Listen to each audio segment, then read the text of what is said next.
Noisy pixel. What's up, nerds, and welcome to another Manga Monthly Book Club for the month of September 2021. I am your host, Lazaro Lopez, and with me, the man you've all been waiting for, Spencer, the Legacy. Hello, welcome. Spencer, Yes, we do all these shows together? Did we just so many? we can't really stop talking to each other. We just love seeing each other. It's like it would be easier for me to count the hours that I'm not talking to you in a day. Which I do frequently. Yeah. Count the hours until we meet again. This show is not a video game show as we are typically doing. It's a manga show where we provide 3 mangas in the beginning of the month to read through and maybe open up a discussion Give with you a little you. homework assignment.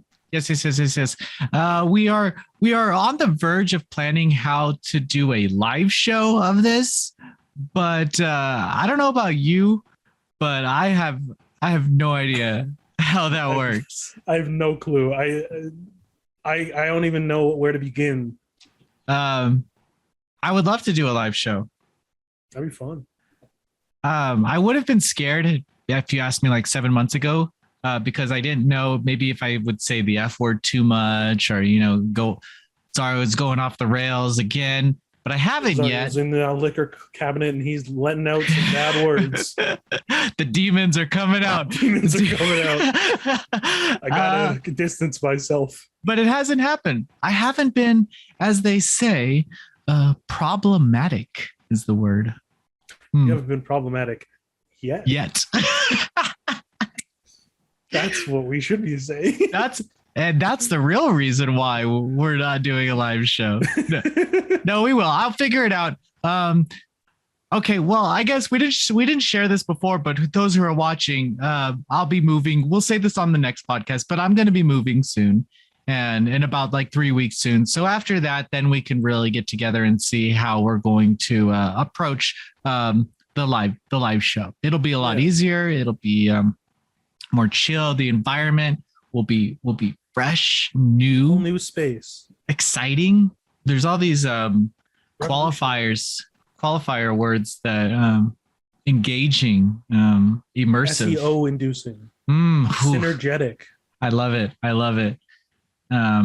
Mesmerizing, but orgasmic.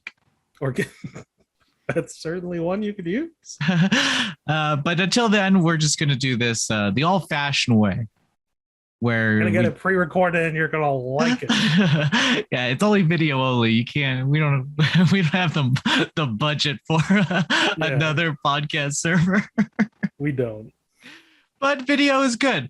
So let's talk about the 3 manga that we're going to talk about. And you can skip through them if you want. We'll have the chapter set up, but we're going to be talking about Snow White with the Red Hair, Volume 1. I've been killing slimes for 300 years and maxed out my level, Manga, Volume 1. And does a hot elf live next door to you? Volume 1. I mixed up the publishers. I gave you a Viz, gave you a Yen Press, and I gave you a Seven Seas. Yeah. A nice, and I like it as if you went to Denny's and you ordered a nice sampler. Smorgasbord. Give me only 2 wings and 2 onion rings and 2 fries. You're at Costco. You're trying all the little samples. In the pre-pandemic world, you're pulling out all the little samples. A Kodansha, a Viz. Yes. A Seven Seas. Yes. So I want to talk first. We're going to talk first about Snow White with the Red Hair, Volume 1. I picked this manga because I knew there was an anime and I knew people talked about it. It's still releasing to this day, and I never really gave it the chance. And I thought, fuck it. Why not? If not now, then when? Exactly. That's our approach to all manga. If not now, when? The interesting thing about this manga is that volume 1 came out in 2007. And it was then published in the West in 2019. So there's a big gap there. Yeah. Not that I don't mind. I might even say I prefer old art styles. They're charming. There's something about them that's very like, the old days. Yeah, look at those strokes. So let's talk about this. Yeah, absolutely. I think the idea. So I guess I can give you the premise. There's the girl, and tell me. Okay, so the author is. Tell me if I butcher the name because I'm known for this. Author is Sarada Akizuki. Sarata Akizuki. Yeah. Yeah. See, yeah. Sorata. Yeah. So I think even like Sora from Kingdom Hearts. Sarata. Yeah. So there's there. When I took Japanese in university, when we had to do presentations and I couldn't think of what to fall back on, I'm like, so desu ne. So desu ka? So desu ne. That was a fallback. Beautiful. So it stars a girl named Shirayuki. Shirayuki. And she's an herbalist.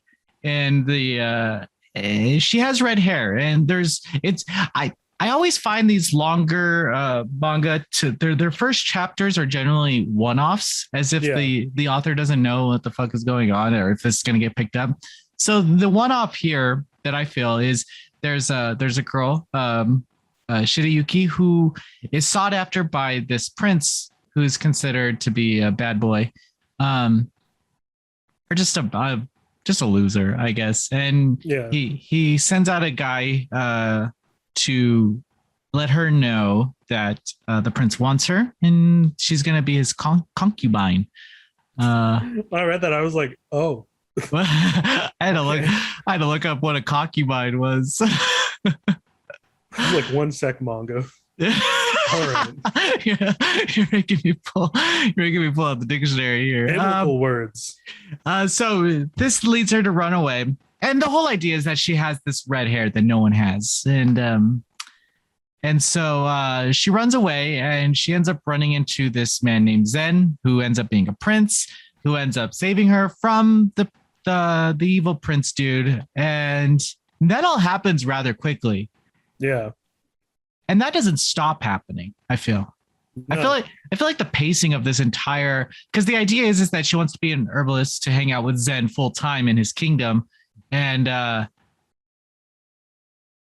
the end of the manga, she's already taken the test, or she's taking the test, and she's hanging out with him, even not as an herbalist. She's like chilling in the castle. So I guess what first I want to talk about is her as a character, and then we'll get into her relationship with Zen. But I want to talk about her as a character first. Sure. She seems kind of old. I didn't know if they said her age. I don't think they did. But she seems kind of older. I don't know why. Like, it just so happened now that people were like, whoa, this girl with the red hair. The fuck? Kind of coincidental. But you can look past it. I mean, it's manga. Yeah. So she starts getting renown and stuff. There's a moment where she gets kidnapped. Yeah, I think it's the second time. Some guy takes her to like a random empty castle and is like, I'm gonna trade you or something. And I found this particular scene so stupid. That whole outing was just so dumb. It was. There, like, even with the weird antagonist that they introduced here, I thought that he was the guy with the scarf, but he's not the guy with the scarf, right? The guy with the scarf is a totally different guy, huh? Yeah, a totally different guy who wanted to put her in danger. But out of nowhere, right? Like because the bearded guy was like, the prince shouldn't have this random girl here. Ninja man. I don't know, throw stuff at her. Yeah, scare her or something. Scare her. She's not scared. Kill her. Oh, the prince said not to. Okay, well, we're all good then. It's that whole aspect of the whole entire volume is something I didn't like. Feels like it has growing pains. Like Definitely. because it fell into the same routine Yeah. where it was like, oh, she's in she's in trouble, and then the prince is there, and then yeah. There's no way Zen would have known where she was in that castle unless he was following her or something. There's one of those GPS trackers that you give dogs in, in her neck. It's the only way. Yeah, that was super weird. That was super weird. How she handled the situation though was kind of cool. Yeah. So her personality was basically like, I'm gonna kick you or I'm gonna bust out. She does the what anyone would do that I feel with a little bit of backbone in those situations. So I like her character. I just don't. I think these situations are so flimsy. Yeah, like, they really are. Like I was like, no, you want to establish her as a strong character and send her out on her own, right? But you don't recognize that there might be people after her. Yeah. Like she's not even hiding it. You know, she's not even like hiding the fact that she is this person that the prince wanted and didn't get. And yeah, when the prince said, "Oh, I want you to be my concubine," she literally sends him hair. Yeah, like, no, just run. don't do that. It's a weird thing. Yeah. Any closing thoughts on her personality or her character? I think she's fine, but the surrounding situations were very unlikely and unlikely, and then like not the strongest situations.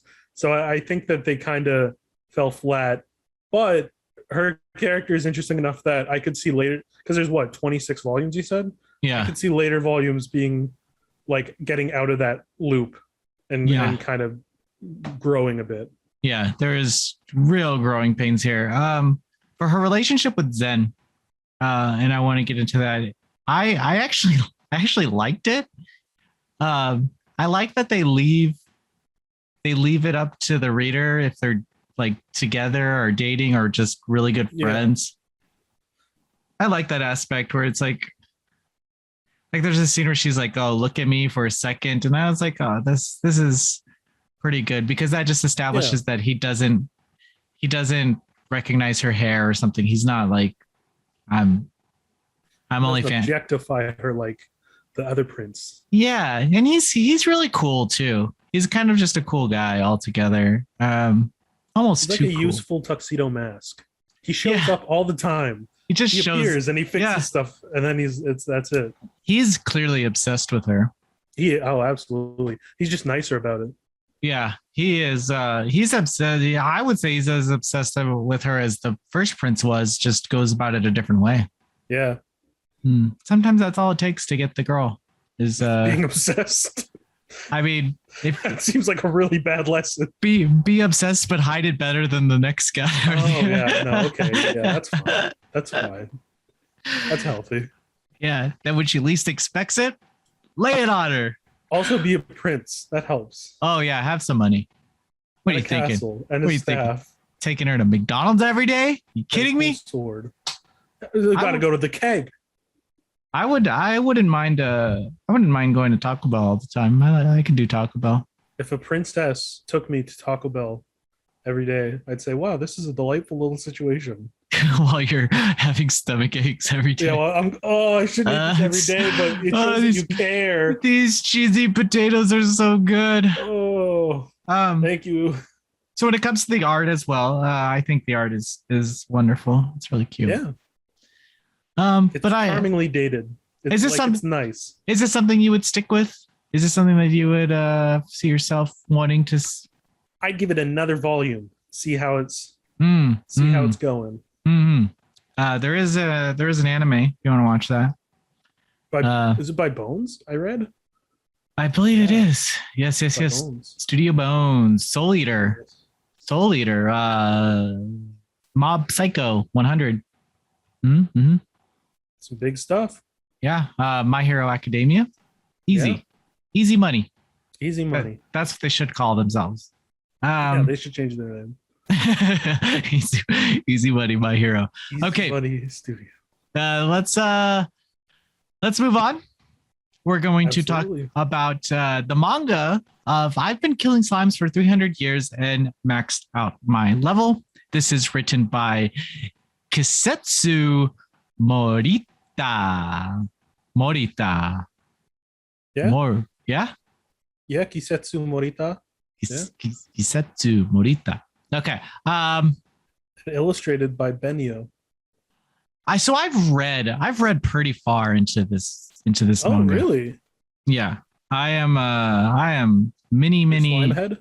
I'm mini slimes ahead. This is I just want to reflect on the first volume though, because it does establish Azusa, but it doesn't really do her justice about who she becomes. And I think that's important. Oh. So I kind of want to hear your interpretation of the story, and then we can go from there. It strikes me as Isekai One Punch Man, Yeah. where she just wants a regular life, so she does the bare minimum, but she does it for so long and so strenuously that she becomes way more powerful than she wants to be, and that leads to trouble.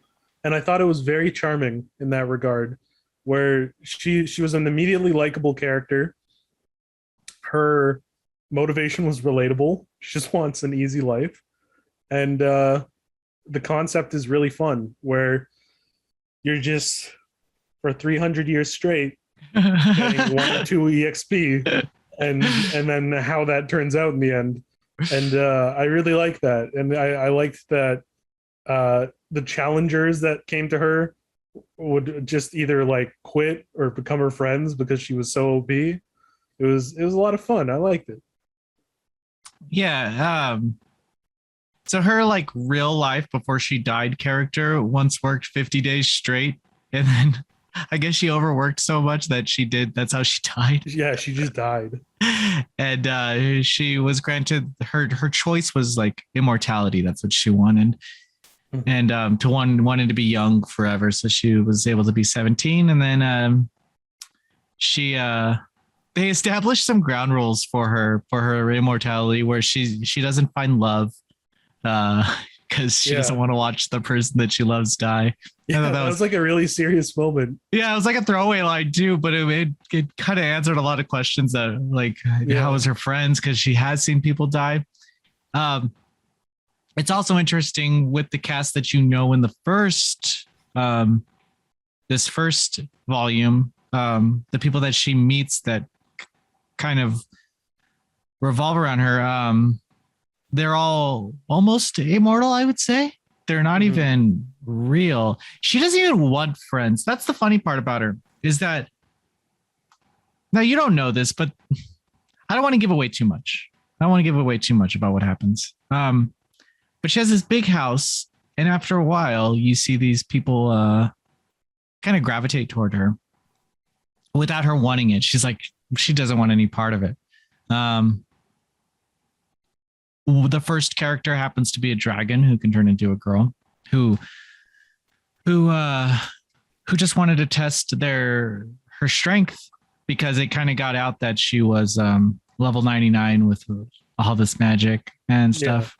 Yeah. And so there's one character, and then all the slimes that she killed became spirits. Yeah. That decided that they created daughters. Yeah, I think it was like Falfa and Shalsha. Yeah. I think the names were those are her daughters. It's just funny stuff like that. And the chapters are, I believe this first volume is the only volume that really keeps everything together and concise, because in the later volumes I feel like it jumps around a lot. So this is like the most straightforward volume you're going to get in terms of how the chapters are related to each other. I just find her approach to everything so stupidly charming. It's so cute. Absolutely, it is. It's like it's stupid adorable, and it's something I'll be honest. I don't like these types of manga. I usually stay away from them, like the Oh, weird. same here. I'm not an isekai guy. Oh, I like, yeah, the I'm a microwave, but I once was a bureaucrat or something stupid like that. I don't know. Is that real? No, but it could Okay, be. because you could have fooled me. uh, but yeah, so it's I just feel like they're doing it so right in this. Yeah. Just Azusa as a character is so relatable and so likable that you not only want her to be happy, but you also see that she likes helping people. Mm-hmm. And so even though she's like, even to her like chagrin, she continues to help people, regardless if it's what she wants to do in the long run. Yeah. Even there was a point where she was like, well, I won't save the village. Well, I might save them once, but then I'll like not save them again. Yeah. But she's like so down to just save them. It's just stuff like that. Really cute. Yeah, there's a lot of great moments where she's like, "Oh, if I help them, it'll make my life tougher," and she's like, "Okay, I'll help them." Like she's a noble person, and that's a good trait to have in this kind of series. I like the subtle fan service as well. It's subtle. It is subtle. It becomes more so later on. Oh, yeah. That makes sense.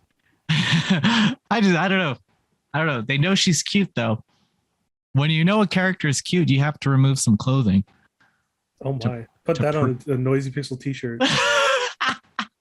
Wear that to your friend's wedding. But that's available now. There's a light novel version of it. I didn't force you to read that. Yen Press is publishing it. And it's still going on today. There you go. So volume 1 is available. I think there's like 9 volumes. I think in the West there's only like I think there's an anime too. There is an anime. Yes, it just ended over summer. Actually, it was one of the summer animes. So if you're into watching anime, raise my seat here. Give it a go. It's on Crunchyroll, owned by Sony now. Yeah, they own Funimation and Crunchyroll. Oh, look at them go! All right, moving on. Speaking of fan service, I'm gonna let you take this one. Sure. This one is "Does a Hot Elf Live Next Door to You" by Meguru Ueno. Ooh, that was good. It's exactly what it sounds like. It's there's a world. It's like ours, except it's like a reverse isekai. Fantasy species from isekai can come to our world and just live like transfer students essentially. And a pervy young boy or man, I guess he's a young man, realizes that he lives next door to an elf who calls herself Surtur of the Eternal Flame, I think. So does that mean that the question is answered?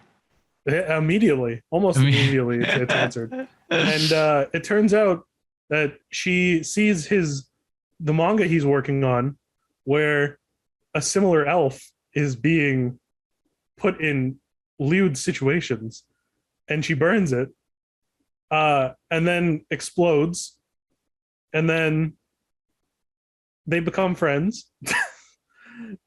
She hints that she wants more than that, and he keeps trying to make manga, and there's all sorts of crazy creatures that show up that are all very fan servicey women, and it's wild. I couldn't tell if it was parody or just really pervy, because there was stuff that was so ridiculous, like a cockatrice monster that shoots acid, but the acid only dissolves clothes, so it only dissolved the clothing on the women. And I was like, I can't tell if this is a joke, like making fun of isekai doing this, or if this is genuinely doing this. And I thought that was very entertaining. I feel like it's so silly. I feel like it's I feel like it took all the cliches of these genres and threw it together. Is it compelling? No. Are you going to be thinking about this manga after you read it? Probably not. But Probably not. in the moment, you're having a good time. You're having a good time. You're saying, what wacky adventure will he get into this time? It's, his landlady's a succubus, and they're gonna play cards and be pervy. they're gonna have an idol school dance. Okay, Yeah, we're in to the Pretty Cure theme song. All right, and it's like loosely connected to each chapter, but it's very much just like, oh, how can I show these characters in different ways? And it's, there's a certain amount of creativity to it that's admirable. It's pretty funny at times, I gotta say. This manga originally started publication in Japan in 2020, in January 2020. So this release was only in August. So I mean, this is the newest of the 3 book club games. Yeah, and it's going to continue to come in 2022, and will continue to come as well. Ooh,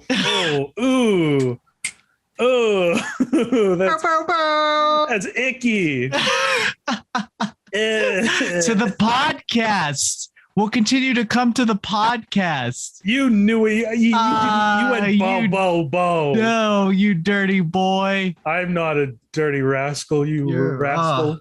You scoundrel. I can't believe you. I out of the 3, I would say that this is probably my least favorite. Yeah, it's the weakest for sure. But if you're looking for something that's fan servicey, that is going to play on the tropes of a fan service and not really try much else. I don't know. It's when fan service can be way too much sometimes. Yeah. But the audience is there, There's like absolutely. There's like a real audience Sex for sells. it. And I'm down with it too. There's enjoy what you enjoy.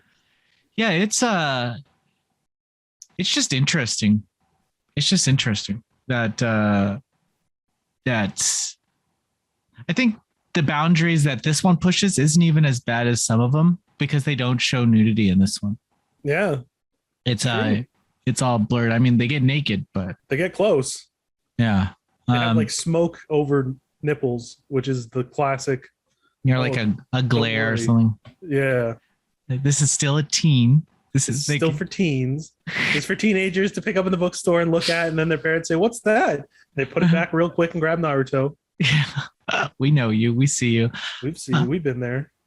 I don't know what else this author has done. This might be their first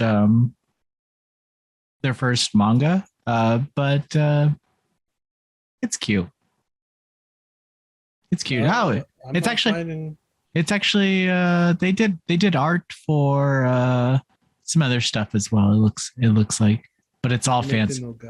It's all fan service. He has a Patreon? Apparently he has a Patreon. Oh, great. Oh, this is free. Oh, he does. Well, if you love that. He does doujinshis too.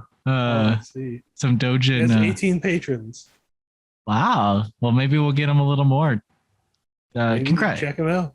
Congrats on your horror romantic comedy with a bunch of